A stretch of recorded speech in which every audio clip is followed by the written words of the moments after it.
for plants. Okay. So, ilang minutes pa tayo? Kasi, Sige lang. Sige lang. Pagdating kasi sa fertilizers, we just need to know the basics, no? So, meron tayo, I think may nakita ako si Nagcarland Hydroponics.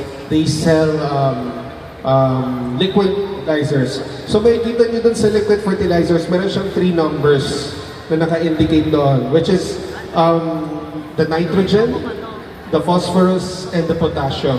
So, ito yung 3 key nutrients na kailangan yung alamin or kailangan yung i-measure para ma-determine nyo kung ano yung right fertilizer yung gagamitin.